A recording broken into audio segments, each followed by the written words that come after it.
आता आपण आपल्या नोट्स मधला 11 नंबरचा प्रॉब्लेम घेणार आहोत। या 11 नंबरच्या प्रॉब्लेम मध्ये एक हिडन ऍडजस्टमेंट आहे, नाहीतर अदरवाईज आपला प्रॉब्लेम बाकी सोपाच आहे। आपण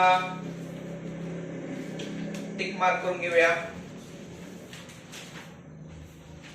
सॅलरी, इन्शुरन्स, फर्निचर, मशिनरी, डेटर्सला 3 टिक करा।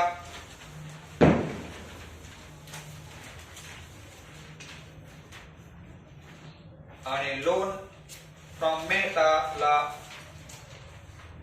1 टिक करा।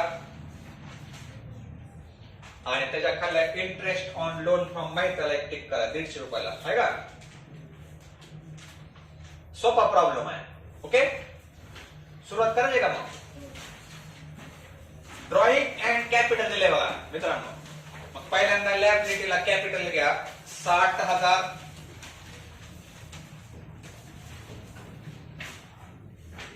त्यातून लेस ड्रॉइंग 12,000,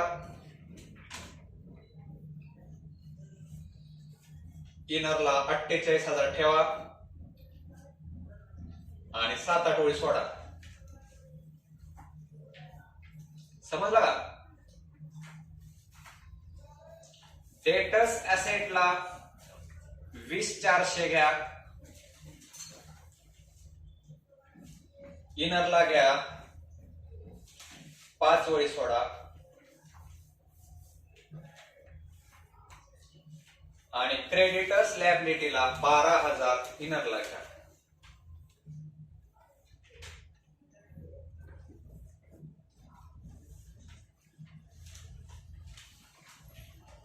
परचेस आणि सेल्स ला टिक करा।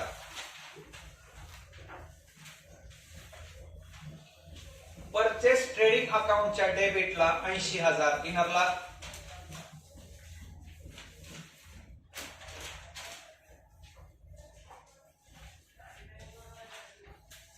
आणि सेल्स ट्रेडिंग अकाउंटच्या क्रेडिटला 1,30,000।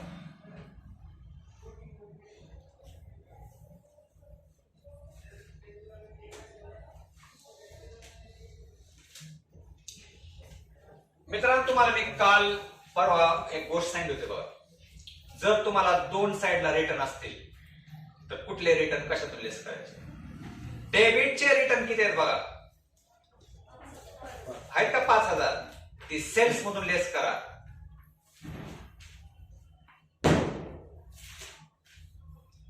आउटरला 1,25,000 आणि क्रेडिटचे 2,000 परचेस मधून लेस करा।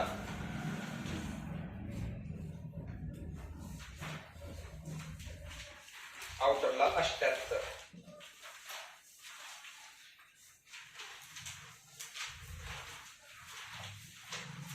ओपनिंग स्टॉक ट्रेडिंगच्या डेबिटला 20,000,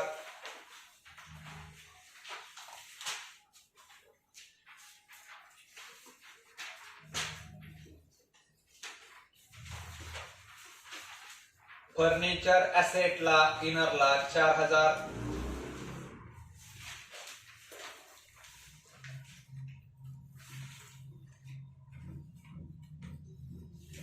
आणि आता इकडे बघा लोन 6% फ्रॉम मेहता। इकडे बघा शब्द वापरलाय फ्रॉम आणि लोनची रक्कम दिलाय क्रेडिटला, म्हणजे मेहताकडून घेतले, म्हणजे मेहताला भविष्यात देण आहे। त्यामुळे कुठे घेणार आहे? लायबिलिटीला घ्या, इनरला घ्या, घेतलं इनरला 6% 10,000। आता इकडे बघा 10,000वर 6%नं वर्षाचं व्याज किती येते? 600 येते का? 600 येते का? पण ते लोन केव्हा घेतले आपण? 1/10 आणि आपले इयर एंडिंग किती आहे? 31/3, म्हणजे किती महिने भरते? 6 महिने। वर्षाचं व्याज किती येते? 600, मग 6 महिन्याचे व्याज किती येते 300. थांबा 300 व्याज येते का? मग त्या 300 रुपयापैकी आपण 150 रुपये व्याज खाली दिले बघा ऑलरेडी. दिलंय का? दिलंय का 150 व्याज? म्हणजे आता आपल्याला आणखी किती देणं आहे 150 देणं आहे म्हणजे 150 देणं आहे. मग एक काम करा ते खाली इंटरेस्ट ऑन लोन आहे का ते प्रॉफिट लॉसच्या डेबिटला का इनरला प्रॉफिट अँड लॉस अकाउंटच्या डेबिटला interest on loan from Mehta 150 इनरला लिहा.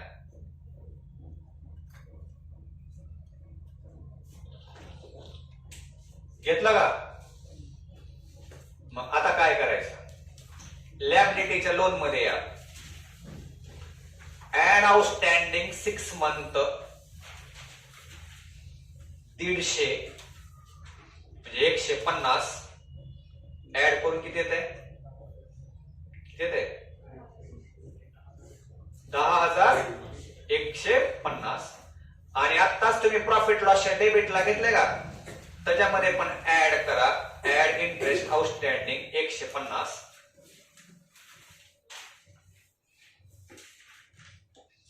150 मध्ये 150 ऍड केलं बेरीज किती झाली 300. आता कंडिशन आहे का मी 2 कंडिशन सांगतो. शिंदे समजा प्रॉफिट लॉसच्या डेबिटला पहिलं 150 दिलंच नसतं तर तो पूर्ण 6 महिन्यात किती घेतला असतं 300 घेतलं. परत एकदा एका मित्रांनो 10,000वर 6% वर्षाचं व्याज किती येत आहे 600. पण ते लोन केव्हा घेतले आपण 1/10 ला मग 6 महिन्याचं व्याज किती येते 300. मग त्या 300 पैकी आपण त्या मेहताला 150 रुपये व्याज दिलत. मग आता फक्त आणखी किती देणं आहे 150च व्याज देणं आहे. त्यामुळे त्या प्रॉफिट अँड लॉस अकाउंटच्या डेबिटच्या इंटरेस्ट मध्ये आणि त्या लोन मध्ये पण काय करायचं ऍड. समजा पहिलं 150 जर नसलं असतं तर किती ऍड केलं असतं आपण 300 ऍड केलं असतं. लक्षात. मशिनरी ऍसेटला घ्या 30,000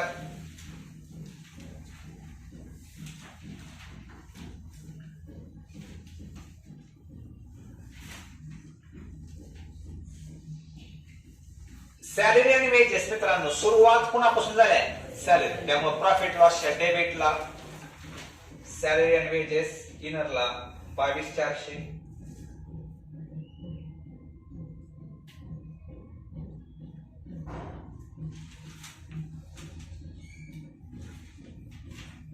पोस्टेज प्रॉफिट लॉसच्या डेबिटला 1,500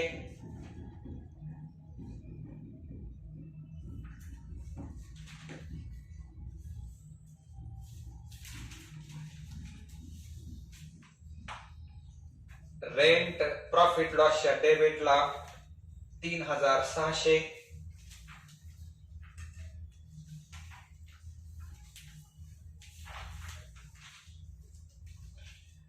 आता ही बॅड डेट कसल्या माहिती का ओल्ड आहे. प्रॉफिट लॉसच्या डेबिटला बजेट तयार करायचं आहे. घ्या ओल्ड बॅड डेट 400 त्यात ऍड न्यू बॅड डेट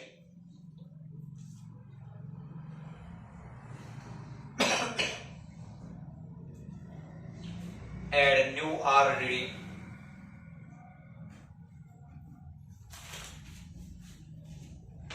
आणि एक वर्ड सोडून less old RD.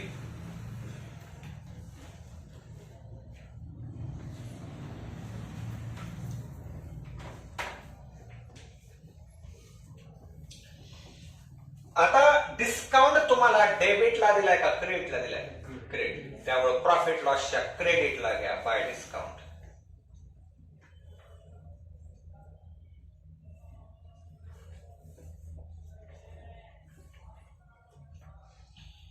Trade expenses profit लॉसच्या डेबिटला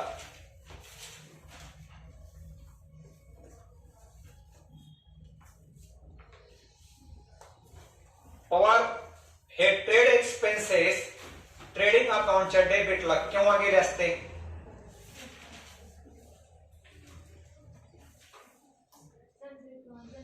सनरे किंवा जनरल जर असला असतं तर ट्रेड हे ट्रेडिंगला घेतले असते. लक्षात दिले का सॉरी हे इकडे आहे का आपल्याला या प्रॉब्लेम मध्ये ट्रेड एक्सपेन्सेस आणि सन्ड्री एक्सपेन्सेस दोन्ही दिले बरं का. मग अशा वेळेस ते ट्रेड एक्सपेन्सेस प्रॉफिट लॉसच्या डेबिटला न घेता ट्रेडिंग अकाउंटच्या डेबिटला घ्या. ट्रेडिंग अकाउंटच्या डेबिटला ट्रेड एक्सपेन्सेस घ्या 200. जर सन्ड्री किंवा जनरल दिले नसते तर प्रॉफिट लॉस डेबिटला घेतले असते. इन्शुरन्स घ्या प्रॉफिट लॉसच्या डेबिटला 800.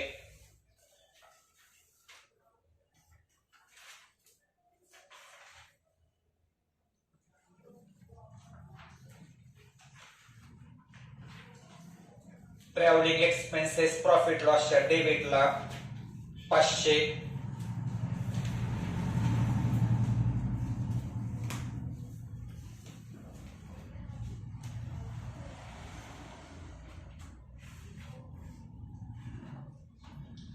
सन्ड्री एक्सपेन्सेस प्रॉफिट लॉसच्या डेबिटला 300.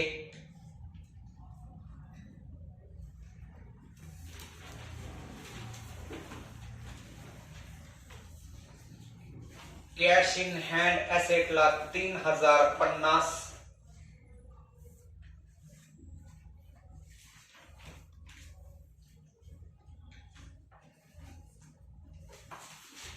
आणि कॅश ऍट बँक ऍसेटला 10,300.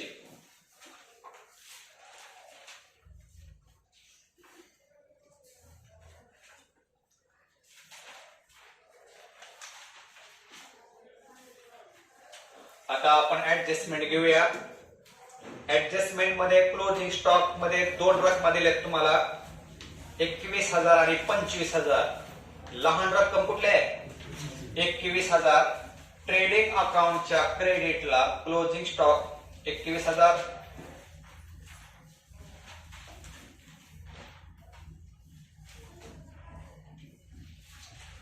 आणि ऍसेटला closing stock 21,000.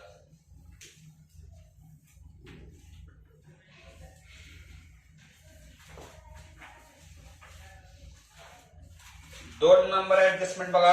Of the debtors 400 are bad debt म्हणजे न्यू बॅड डेट आहे. डेटर्स मधून लेस बॅड डेट 400. डेटर्स इनरलाच ठेवा 20,000.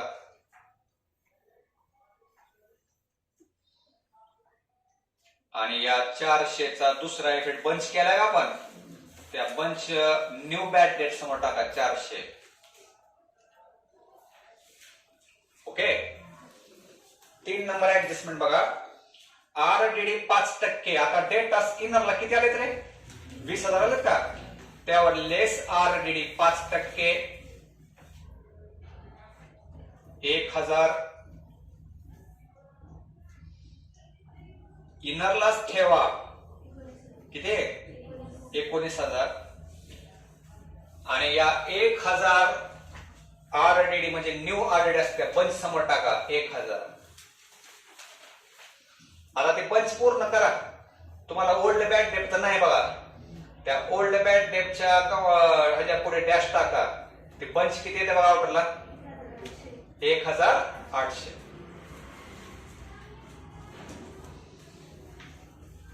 आता मित्रांनो डेटर्सवर 2% डिस्काउंट काढायचे. आता डेटर्सची सध्याची इनरची व्हॅल्यू किती आहे बघा 19,000वर 2% किती आहे बघा. घ्या लेस डिस्काउंट 2% 380. आता डेटर्स आउटरला घ्या किती 18,620.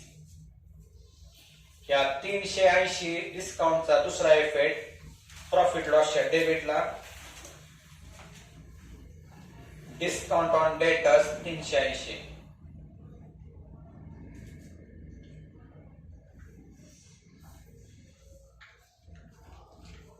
पुढे जाण्यापूर्वी एक नियम लक्षात घ्या मित्रांनो.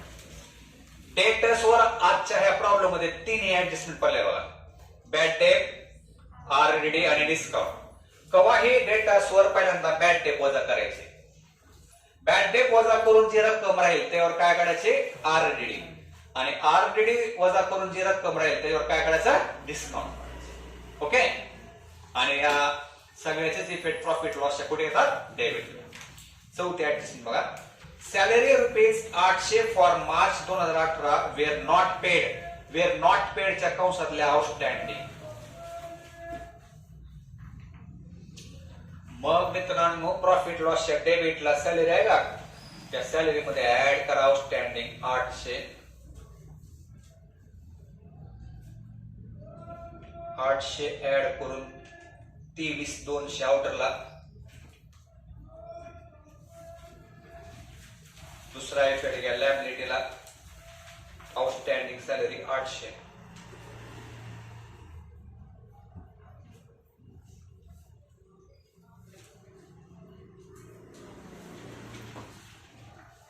आता मग जसं ऍडजस्टमेंट आलते का तसे झाले ऍडजस्टमेंट. इंटरेस्ट ऑन कॅपिटल आणि इंटरेस्ट ऑन काय, ड्रॉइंग.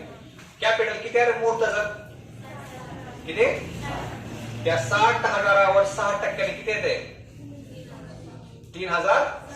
कॅपिटल मध्ये ऍड करा, ऍड इंटरेस्ट ऑन कॅपिटल 6%, 3,600. इनरला घ्या किती ते 51,600. या 3,600 चा दुसरा इफेक्ट प्रॉफिट लॉसच्या डेबिटला, इंटरेस्ट ऑन कॅपिटल.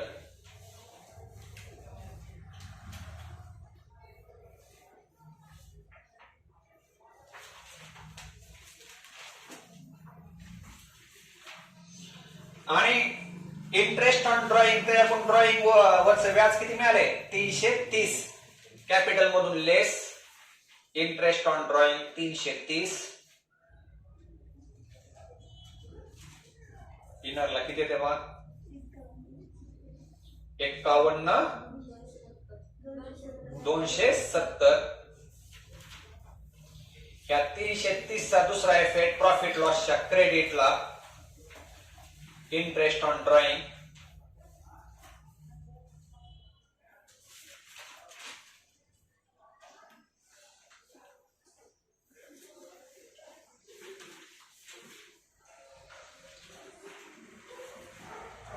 सहावे ऍडजस्टमेंट प्रीपेड इन्शुरन्स. इन्शुरन्स मधून लेस प्रीपेड 100.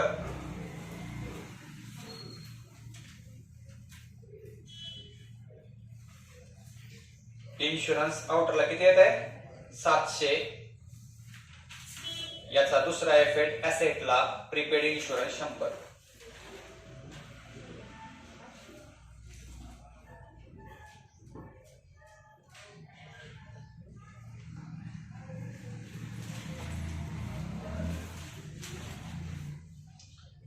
सातवी ऍडजस्टमेंट फर्निचरवर 5% डेप्रिशिएशन आणि मशिनरीवर 10% आहे. फर्निचर किती बघा एकूण, लेस डीएपी 5%, 200. आउटर 3,800.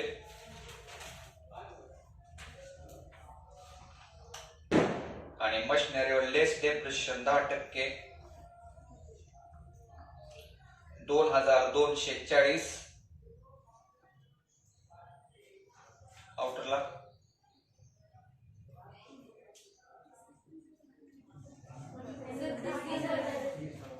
ते मशीन किती आहे, 30,000वर 10%, 3,000 येते. आउटरला किती, 27. याचा दुसरा इफेक्ट प्रॉफिट लॉसच्या डेबिटला, डीईपी अंडरलाईन.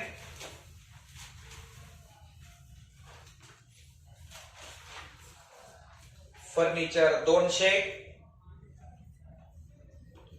आणि मशिनरी 3,200 आलं आउटरला. आणि लास्ट ऍडजस्टमेंट डिस्काउंट ऑन क्रेडिटास. मित्रांनो आपल्याला क्रेडिटास वाल्याकडून 2% डिस्काउंट मिळाला आहे, त्यामुळे लॅबिलिटीच्या क्रेडिटास मधून लेस डिस्काउंट 2%,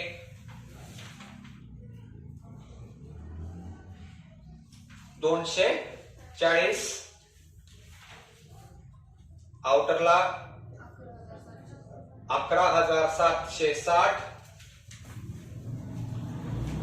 या 240 रुपये डिस्काउंट मिळालाय, उत्पन्न आहे प्रॉफिट लॉसच्या क्रेडिटला. Discount on creditors 240.